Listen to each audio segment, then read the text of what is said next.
Presidente Trump pondera o tom sobre a entrada dos Estados Unidos no conflito Irã-Israel. Polícia da Flórida fecha acordo com o ICE e ganha poder de atuação em questões imigratórias. No Brasil, o grupo criminoso é preso por aplicar golpes das passagens aéreas. Tudo isso e muito mais, agora no Brasil News.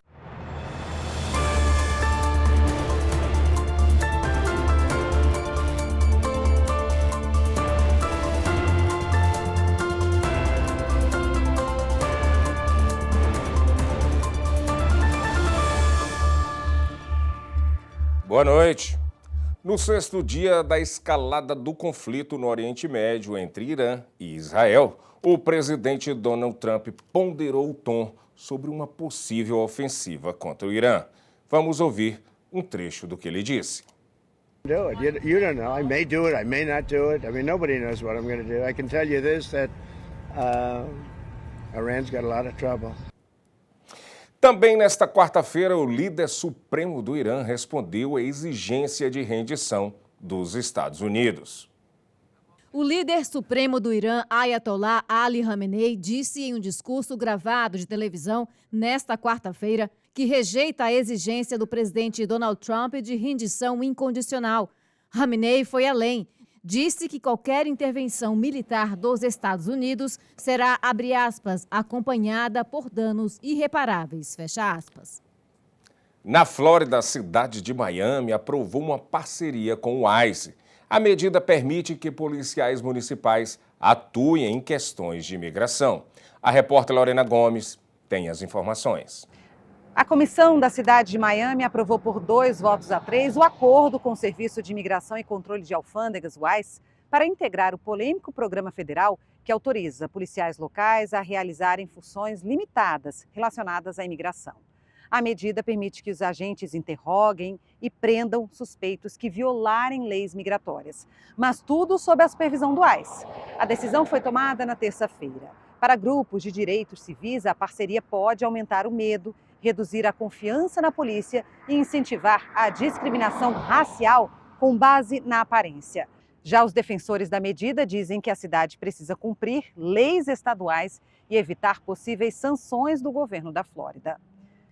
E em uma postagem nas redes sociais, o procurador-geral James Meyer disse que está, abre aspas, defendendo o Estado de Direito e a agenda do presidente Trump, mesmo que isso custe uma acusação de desobediência judicial, fecha aspas.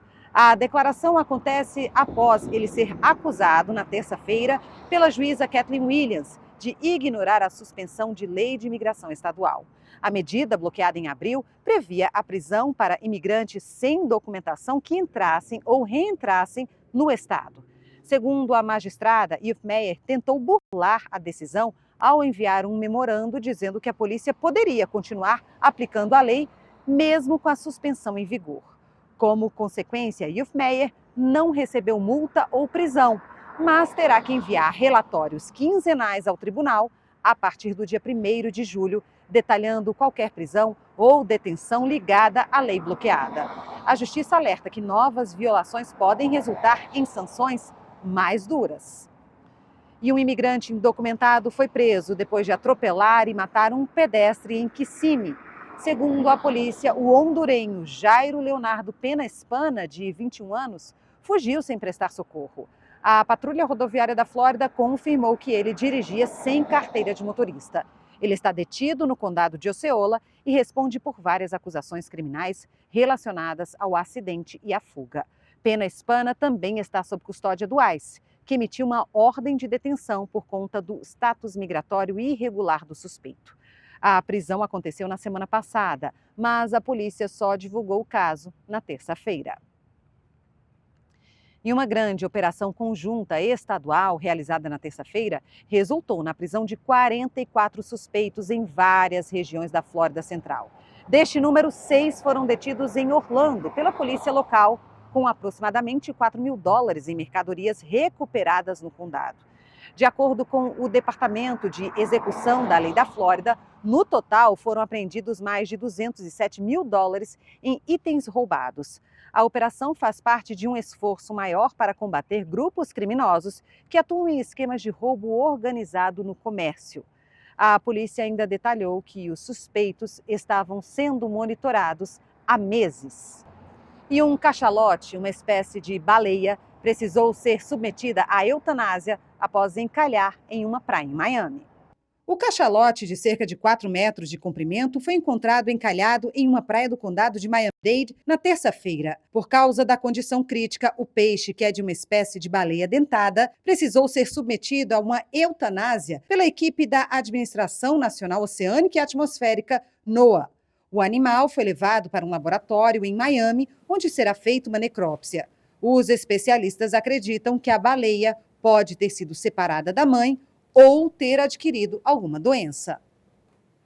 A seguir, no Brasil, pais são presos por manter filho autista enjaulado. Até já.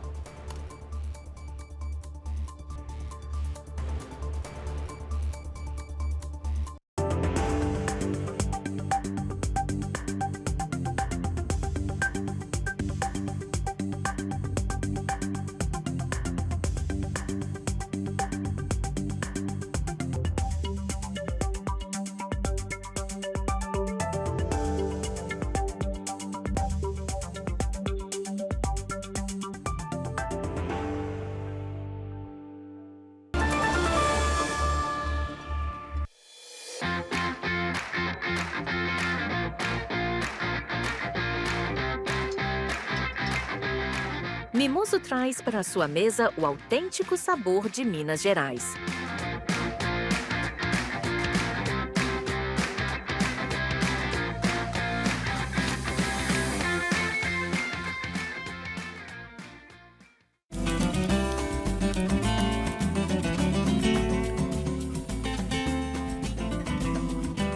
Transforme seu churrasco em uma experiência inesquecível com o mineiro.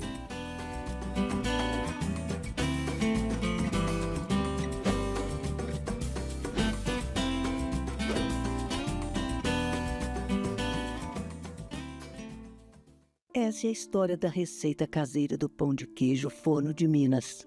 Uma história cheia de paixão, ingredientes naturais e muito queijo curado, feito aqui na Forno de Minas. Crocante por fora, macio por dentro. É impossível esquecer esse sabor, esse cheirinho e principalmente esse sentimento. Vó, tá pronto. Forno de Minas, receitas caseiras e muita paixão. E agora as principais notícias do Brasil com a correspondente Arlene Balieiro. E uma operação da Polícia Civil, nesta quarta-feira, cumpriu 10 mandados de prisão e 17 de busca e apreensão contra suspeitos de aplicar o golpe da falsa passagem aérea. A Justiça bloqueou R$200 mil das contas bancárias dos investigados.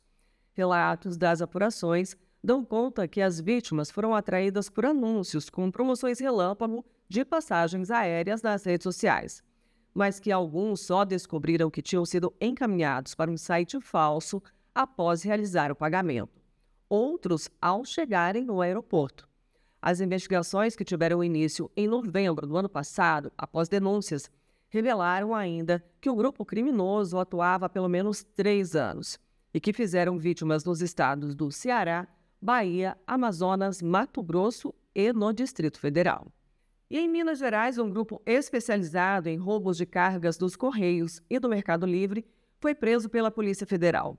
Ao todo, 7 mandados de busca e apreensão foram cumpridos na terça-feira. As investigações tiveram início em 2024 e, segundo a PF, o grupo era altamente estruturado e articulado, com divisão de funções e planejamento logístico, tudo para dificultar a ação dos órgãos de segurança. O principal alvo dos bandidos eram produtos de alto valor, como eletrônicos e celulares. O material apreendido foi periciado. Os suspeitos devem responder por associação criminosa, roubo qualificado e receptação. A investigação continua. E já estão presos os pais de um adolescente autista encontrado nesta semana enjaulado e sem condições de higiene em Franco da Rocha, na Grande São Paulo. No local, que não havia banheiro, a polícia encontrou cordas, colchões e cobertas em meio à urina e fezes. Segundo a polícia, o menino era alimentado pela mãe. Ela e o marido foram presos em flagrante e vão responder por cárcere privado e tortura do próprio filho. O jovem, de 19 anos, possui transtorno do espectro autista nível 3 de suporte, o mais severo que existe. Ele foi conduzido pelo SAMU até um hospital. Agora, os agentes trabalham para descobrir por quanto tempo ele era mantido naquelas condições. As investigações continuam. E mais uma pessoa morreu em decorrência das fortes chuvas no Rio Grande do Sul. Nesta quarta-feira, uma jovem de 22 anos teve o carro arrastado em uma ponte entre Caxias do Sul e Nova Petrópolis. Segundo a Defesa Civil, essa é a segunda morte confirmada e uma pessoa está desaparecida. O estado está em alerta vermelho, com previsão de até 100 milímetros de chuva, de acordo com o Instituto Nacional de Meteorologia, o IMET. O alerta é válido até quinta-feira, dia 19. Nesta semana, houve registro de temporal com queda de granizo e rajadas de vento de até 80 km por hora, o que provocou uma série de transtornos em várias regiões do estado.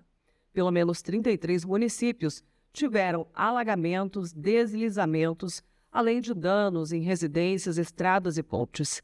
Dezenas de pessoas estão desalojadas.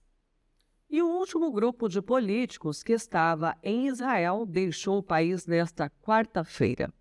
Veja. Por meio de nota, o Itamaraty confirmou que os políticos brasileiros conseguiram deixar Israel pela Jordânia.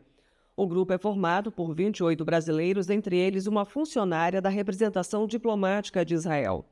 A informação também foi anunciada pela embaixada israelense em Brasília. O governador de Rondônia, Marcos Rocha, postou um vídeo nas redes sociais da chegada dos políticos ao país vizinho. De lá, eles devem embarcar em voos comerciais para o Brasil. Os membros da delegação brasileira foram a Israel a convite do Ministério das Relações Exteriores do país. Eles participavam de uma feira de tecnologia que precisou ser cancelada após o conflito entre Israel e Irã se intensificar.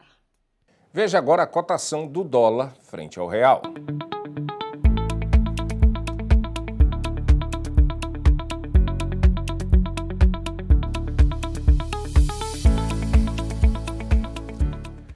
Na Dinamarca, amantes de pipas de vários países se encontraram em um festival tradicional no país. Mais de 5.000 entusiastas de pipas de 26 países se reuniram na ilha dinamarquesa de Fano. Eles celebraram o 40º aniversário do festival, que é tradicional no país. As mais de 25.000 pipas mudaram a paisagem do local. I'm so happy to be a part of it. Participantes de toda a Europa, Ásia e Estados Unidos estiveram no evento. E essa edição do Brasil News termina aqui. Para rever todas as reportagens, você pode ir no nosso YouTube, Seaba Brazilian Television. Boa noite.